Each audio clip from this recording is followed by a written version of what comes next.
कहानी लिखना भी एक कला है जिसे अभ्यास से सीखा जा सकता है। यह सृजनात्मक क्षमता में वृद्धि करती है। कहानी लिखते समय कुछ बातों का ध्यान रखा जाना आवश्यक है। ये बातें हैं: सबसे पहले कहानी की रूपरेखा बनाएं। वाक्य छोटे छोटे हों एवं भाषा सरल हो। मनोरंजक होनी चाहिए।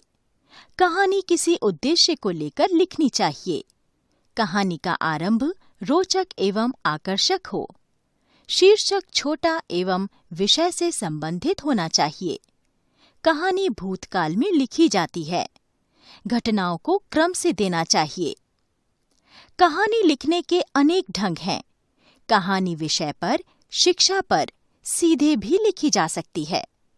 चित्रों के आधार पर भी कहानी लिखी जा सकती है एवं संकेतों के आधार पर भी कहानी लिखी जाती है।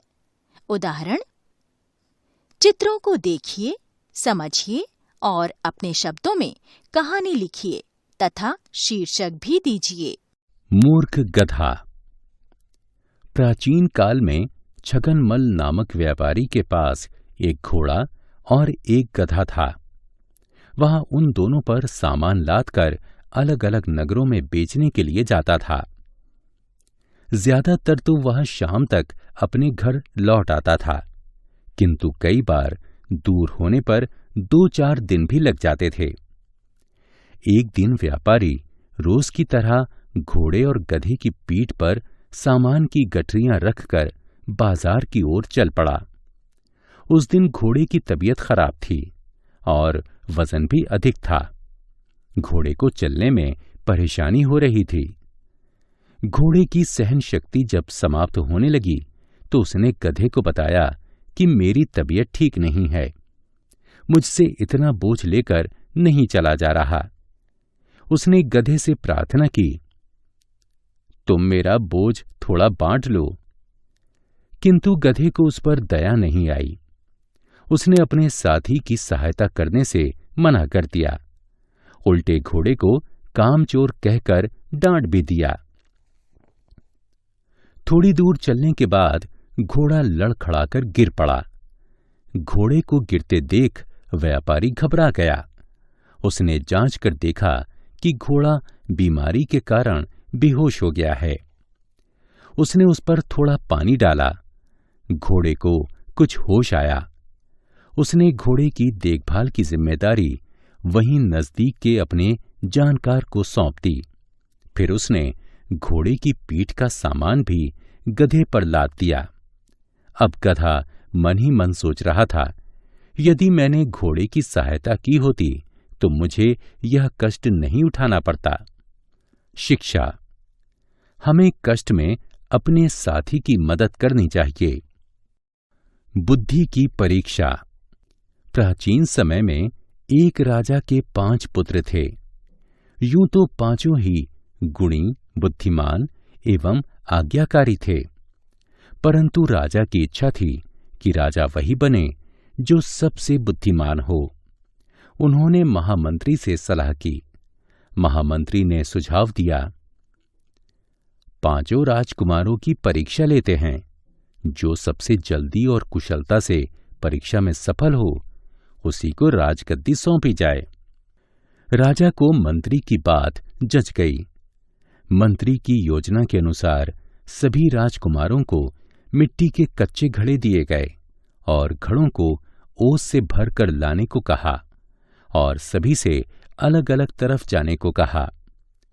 पिता की आज्ञा मानकर सभी पुत्र अपना अपना घड़ा लेकर चल दिए। वह सुबह का समय था।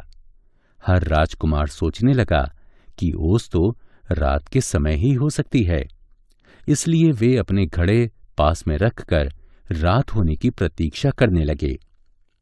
लेकिन एक राजकुमार ने अपने घड़े को नदी के पानी में भिगो दिया और रात होने का इंतजार करने लगा। रात को सभी राजकुमार अपना अपना घड़ा लेकर मैदान में आ गए और ओस भरने लगे। ओस भरते भरते सुबह हो गई। 5 राजकुमार अपना अपना घड़ा लेकर राजा के सामने उपस्थित हुए। राजा को यह देखकर हैरानी हुई कि 4 राजकुमारों के घड़े खाली थे। केवल एक ही राजकुमार का घड़ा ओस से भरा था। चारों राजकुमार भी हैरान थे। उन्हें लगा कि इसने बेईमानी की है। वे उससे कहने लगे कि हम सारी रात परिश्रम करते रहे, लेकिन घड़े में एक बूंद ओस भी नहीं ठहरी। फिर तुम्हारा घड़ा कैसे भर गया? जरूर तुम इसमें नदी से पानी भर लाए होगे। राजकुमारों का आपस में झगड़ा बढ़ गया। राजा यह फैसला नहीं कर पाए कि सच्चाई क्या है। उन्होंने मंत्री को बुलवाया। मंत्री ने सभी राजकुमारों से पूछा कि तुमने किस तरह ओस से घड़ा भरने की कोशिश की। खाली घड़े वाले राजकुमार बोले, रात होने पर हम अपने हाथों में भरकर ओस घड़े में डाल रहे थे, लेकिन जैसे ही डालते ओस को मिट्टी सोख लेती थी। अब मंत्री ने 5वें राजकुमार से भी प्रश्न किया कि तुम घड़ा भरने में कैसे सफल हुए? वह बोला, घड़ा कच्ची मिट्टी का था, इसलिए मैंने उसे सारा दिन पानी में भिगो कर रखा। सबने अचरज से पूछा, घड़े को पानी में क्यों भिगोया? राजकुमार ने कहा, जिससे मिट्टी अच्छी तरह पानी सोख ले। रात में मैं एक कपड़ा ओस की बूंदों में भिगोकर उसे घड़े में निचोड़ता रहा। इस तरह मेरा घड़ा भर गया। राजकुमार का उत्तर सुनकर राजा और मंत्री उसकी बुद्धिमानी से बहुत प्रभावित हुए तथा उसे राजा बना दिया। इस प्रकार बुद्धिमानी की जीत हुई।